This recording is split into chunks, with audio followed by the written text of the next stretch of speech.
अरे भाई साहब, अभी तो हम लोग लगे थे नीट और एनटीए में कि नीट यूजी की जो परीक्षा हुई है 3 मई को, उसमें पेपर लीक हो गया है। कैंडिडेट्स परेशान हैं, बहुत सी तरह की दिक्कतें हैं। तब तक एसएससी ने बोला कि हम कैसे पीछे रह सकते हैं, हम तो इस फील्ड के पुराने खिलाड़ी हैं, एक्सपीरियंस खिलाड़ी हैं। तो एसएससी ने भी एक कांड कर दिया। अब वो कांड क्या है? अभी 9 मई को एसएससी जीडी की परीक्षा हुई, जो परीक्षा कांस्टेबल रिक्रूटमेंट के लिए ली जाती है। उस परीक्षा में झारखंड के रांची में एक सेंटर है, फ्यूचरिस्टिक एग्जामिनेशन सेंटर। उस सेंटर पर 6 कैंडिडेट्स को पुलिस ने अरेस्ट किया है, सॉल्वर गैंग की मदद से पेपर सॉल्व करते हुए। कहा जा रहा है कि 13-13 लाख रुपए की डील हुई थी। ये लोग बस एग्जामिनेशन सेंटर पर बैठे हुए थे और रिमोट एक्सेस से मास्टर कंप्यूटर से कंट्रोल करके इनका पेपर सॉल्व किया जा रहा था। इन्हें बस माउस पकड़े रखना था। रांची पुलिस के पंडरा थाने में जो एफआईआर दर्ज हुई है, उसके हिसाब से जब इस फ्यूचरिस्टिक एग्जामिनेशन सेंटर में परीक्षा चल रही थी, तब जो एग्जामिनेशन कोऑर्डिनेटर थे, उन्होंने कुछ सिस्टम्स पे अपने आप क्वेश्चन सॉल्व होते हुए देखे। मतलब स्टूडेंट्स बस माउस पकड़े हुए थे और कर्सर अपने आप इधर उधर मूव हो रहा था और क्वेश्चंस जो है वो टिक हो रहे थे। उन्होंने जब इसे होते हुए देखा तो इसको फ्लैग किया। वहाँ पे जो नोडल ऑफिसर थे अपॉइंटेड, उनको नोटिस दिया, एसएससी को बताया गया और साथ ही पंडरा पुलिस को बताया गया। बाद में पुलिस आई और इन लोगों को अरेस्ट किया उन्होंने।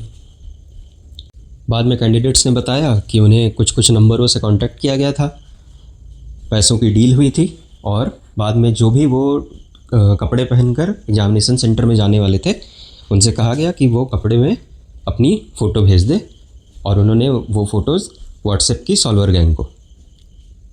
साथ ही उन्हें बोला गया कि उन्हें सिस्टम पर बैठते ही जो ऑन होगा सिस्टम अपना, उसको बंद करना है, स्विच ऑफ करना है और उसके बाद दोबारा टर्न ऑन करना है। इससे वो लोग मास्टर कंप्यूटर से उनका सिस्टम हैक कर लेंगे। उन लोगों को बस बैठना है और पेपर अपने आप सॉल्व होता जाएगा।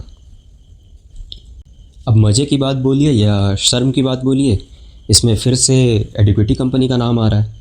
वही कंपनी जिसके पास टेंडर है एसएससी के एग्ज़ाम्स कराने का। उस कंपनी के एग्ज़ाम कराने के तरीके को लेकर पहले भी काफ़ी हो हल्ला मच चुका है। इसमें यह भी कहा जा रहा है कि इस पूरे इंसिडेंट में एडिक्विटी कंपनी के जो वेन्यू मैनेजर हैं पल्लव गांगुली, सेंटर के जो सुपरिटेंडेंट हैं राकेश कुमार और जो आईटी हेड हैं सुजीत कुमार यादव, वो लोग भी शामिल हैं। और जब पुलिस ने इनकी खोजबीन की है तो सारे के सारे फरार पाए गए हैं। अब बात करते हैं कि इस पे पूरे कांड पे अथॉरिटीज़ का क्या टेक है। तो अपना जो कमीशन है एसएससी, वो तो सोया हुआ है।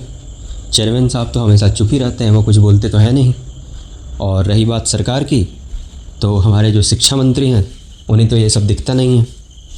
उन लोगों का कहना है भैया कि हम सरकार है, हमने कमीशन बना दिया, कोई एजेंसी बना दी, एग्ज़ाम लो।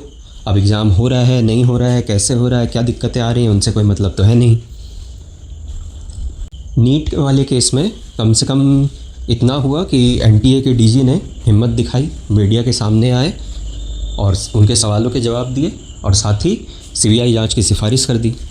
अब उस जांच से कितना फ़ायदा होता है, क्या निष्कर्ष निकलता है, कितना सुधार होता है, वो बात की बात है। लेकिन कम से कम वहाँ पे इतना हुआ।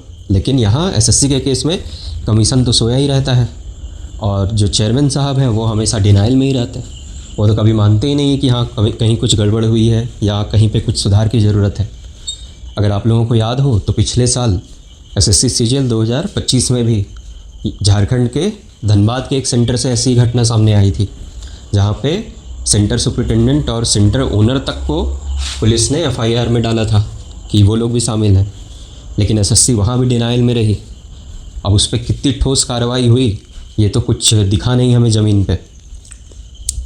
अब इस पूरे कांड के लिए किसी को तो जवाबदेही तय करनी पड़ेगी, किसी को तो जवाब देना पड़ेगा। कमीशन से भी जवाब मांगे जाने चाहिए, जो एजेंसी है एडिक्विटी, उससे भी जवाब मांगे जाने चाहिए। और सरकार की भी जिम्मेदारी बनती है, क्योंकि ये पूरा सिस्टम उन्हीं का है। आप अगर ऐसे मूक दर्शक बने बैठे रहेंगे तो इससे बात बनेगी नहीं।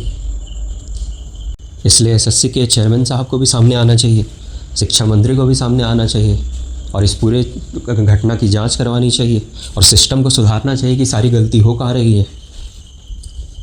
और हम हम सारे लोगों को भी मिलकर सरकार से जवाब मांगना पड़ेगा, जवाब लेना चाहिए, कमीशन से जवाब लेना चाहिए, क्योंकि ये किसी पर्टिकुलर एग्ज़ाम की बात नहीं है या सिर्फ एक सेंटर की बात नहीं है, ये एक कैंडिडेट के ट्रस्ट की बात है। तो हम लोगों को भी जवाबदेही तय करनी पड़ेगी और इन लोगों से जवाब लेना पड़ेगा। धन्यवाद।